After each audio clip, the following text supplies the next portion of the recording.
So getting deeper into the value first method.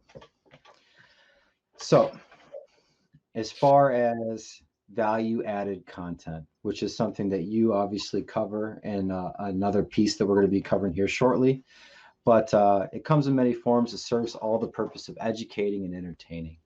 The best content does both, as I mentioned before. And we want to make sure that we position our content to be consumable and in video format binge worthy. So Netflix has changed the game, like it or not again. So what do we do on Netflix? New show comes on, we watch it till the brakes come off, and we finish off the entire thing. Now, we want to try and play to that mentality and that new form of consumption. Definitely where YouTube comes in. So you want to make content that is bingeable.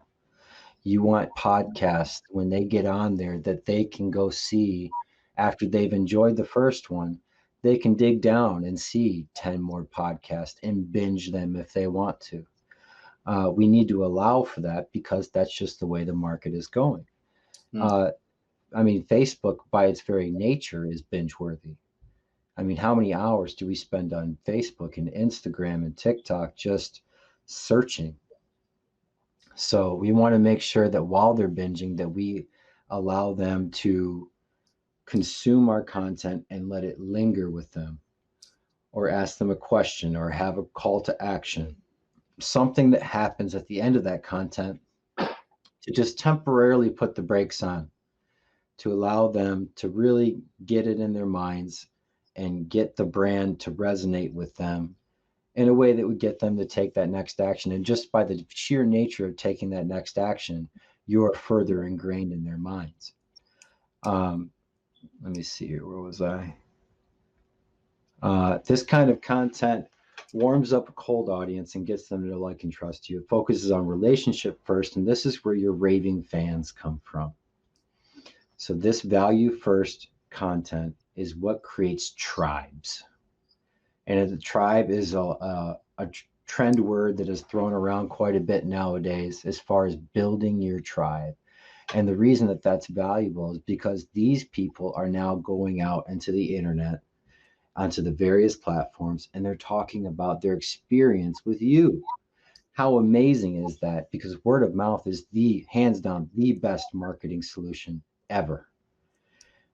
You know, you tell someone to go see a movie 9 times out of 10 because they like you, they're going to go check out that movie based upon your word and based upon your character.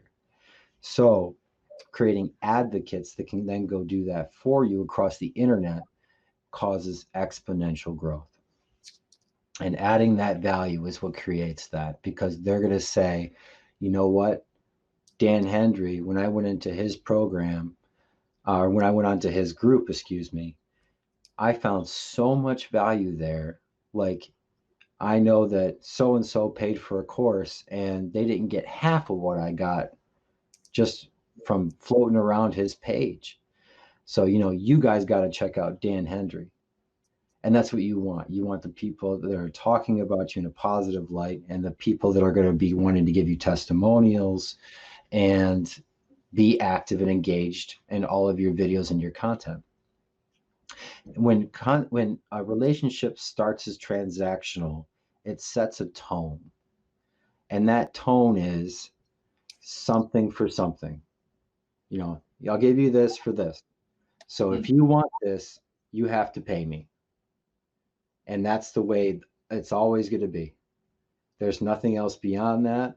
And what that causes is, you know, in your ascension ladder, to where you have people that come in at a low ticket offer and they get bumped up to a mid, bumped up to high, and then obviously like inner circle and things like that, they will stay at the lower tier offer. They will exercise that and they will move on, as opposed to moving up to the mid, to the high, to the inner circle. And the reason for that is because they're not getting any added benefit. The transaction's over. What value first causes is to leave that transaction open-ended. And that lets them know that, oh, this is not just A for B.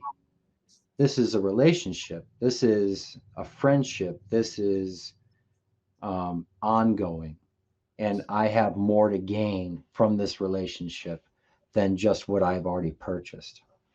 I think that's key, and with a lot of people, and even I've been through it, you know, when things have been tight, like my heart and everything is in the right place, as you know, with our conversations and what I've been doing. But then there's times where you got to hustle, you're trying to get money, finding that balance. How do people find that balance between, you know, those estimated time frames to, you know, not, you know, there's a lot of people I know that I've talked to that are struggling to break free from their existence, these jobs that aren't serving them, and there is this process you've got to go through to give value. So if you can shed some light on maybe timings and how to find that balance, Jim, that'd be great.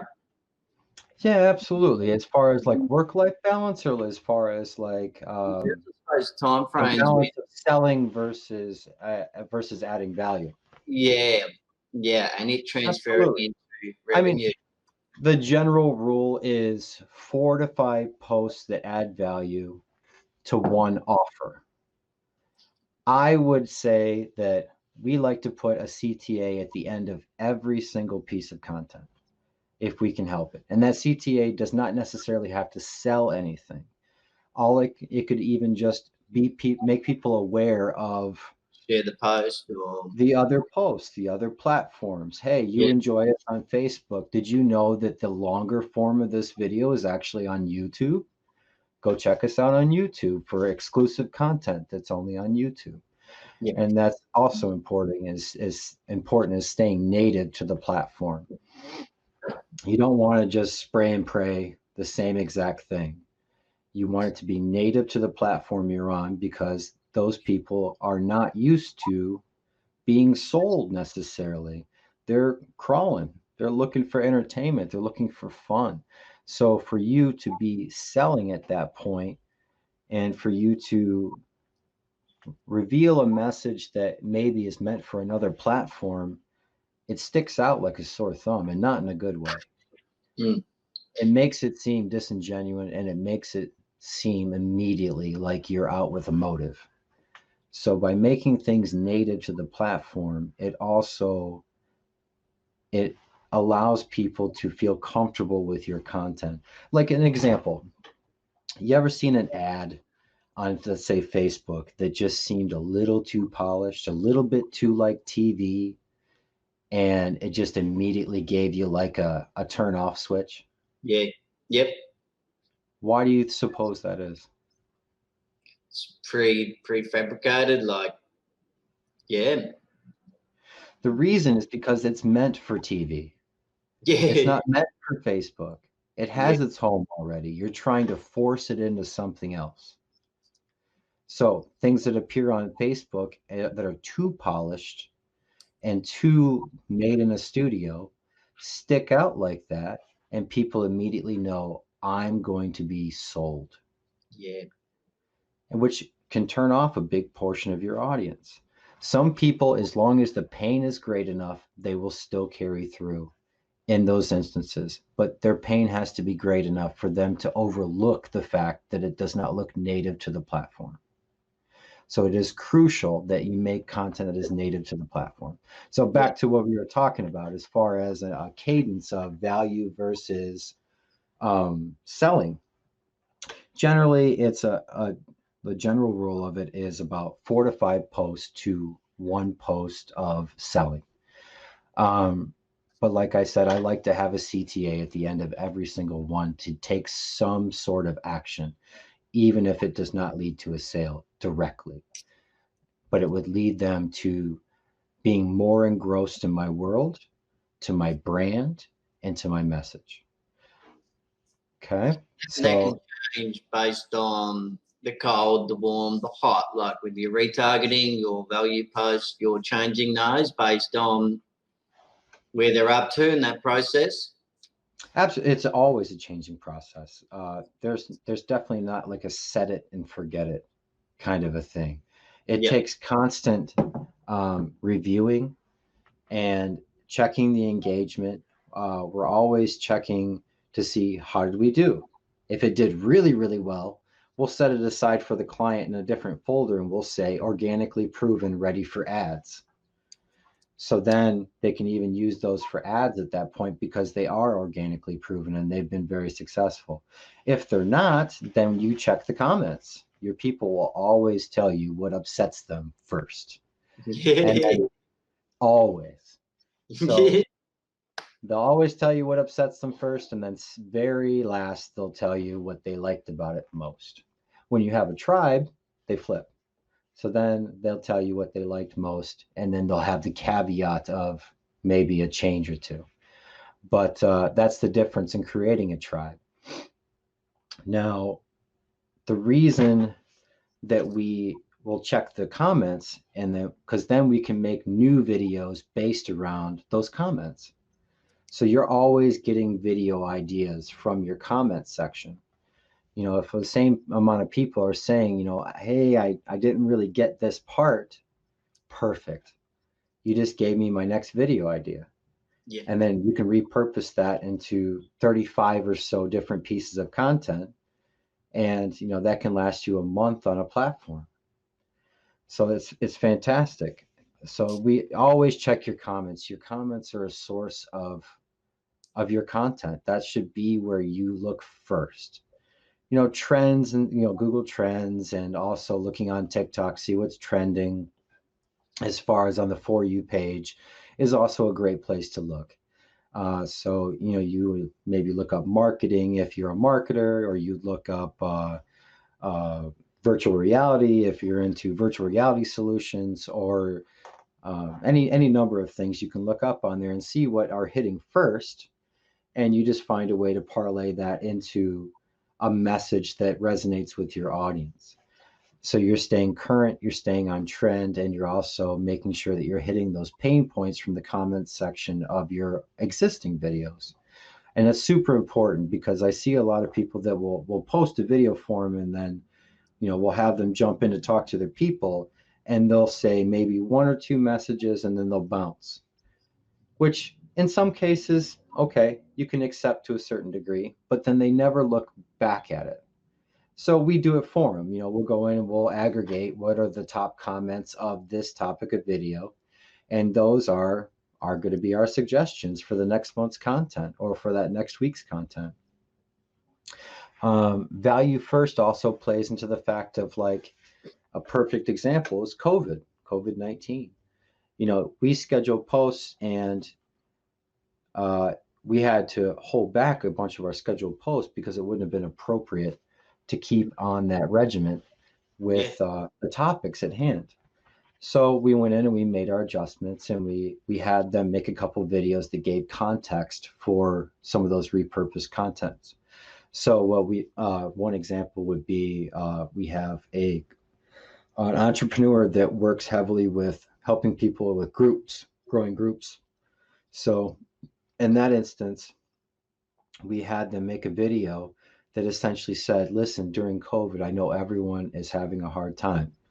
And you may be thinking to yourself or second guessing your job. Now is the perfect time to make that move, to make that jump. Understand that I've been there in the past. I understand what you're going through, and I'm here to help you. And then they ran a pretty incredible deal. It was like 95% off of their package that they were originally offering. And they offered it for people who are going through COVID-19 without any job income coming in, or they were having issues with getting the stimulus. So now that repurposed content we had going before, some of it we shifted forward, and then the more value heavy stuff we brought to the forefront to help out those people in this time of need. So stuff that was super actionable, like you do this today, you're going to see a result in your business. And that's important too. So like the context of the value is important too. You always want to be having an ear to the ground as far as what's going on currently, and no better example than COVID-19. So as far as value versus selling, you just want to make sure that it's how long would it take you to sell a friend? Very You're quick. you're at a house party. You know, you're inviting over your family and your friends, and you made a new friend that day, and that friend comes to your house party for the first time. Is that the time to tell them about your MLM? No, no. Probably not. They probably would not come to many of your other parties. So you got to think of it in the same way. I mean, we're people. Our customers are people. People first, right? It's easy to say, okay, well, I got the landing page, I've got the email responder set up, I've got all these things in motion. I've done enough. It's time to make money. You know, and I get that. I feel that. But at the same time, just remember it's a person. I feel like if you just remind yourself for a minute that it's a person on the other end of that, and you want to make sure that you're forming a relationship with them that makes them trust you. So how long would it take you over those house parties and having fun and giving value? Maybe you feed them and doing all these things until Give him a beer. you bring up your MLM. You know, it'll probably be 4, 5, 6 times of hanging out before you feel comfortable and they feel comfortable receiving that message from you. Yeah. Yeah. Maybe they're not ready right now, but maybe they're interested. Okay, cool. Keep coming to the parties. We love having you. You know, if you think of it in that way, it's not so complicated. Mm. And that's the way I try to think of it myself. It's like, how would I want that relationship to go from their side? And 9 times out of 10, it would be forming a relationship first. And then that's going to be the person that when they do sign on with your MLM, as an example, they're going to be a huge advocate. They're going to tell everyone about it. They're going to tell Bob and Susan, hey, you got to come over to this party. It's awesome. Guy's awesome. He genuinely cares. And, you know, they're doing great things out here. You got to check out the message and you got to check out this page. And, you know, those are people that are going to go out there and then act on your behalf in a very positive way. So that's the way I would take on that portion of it. Yeah. Love it.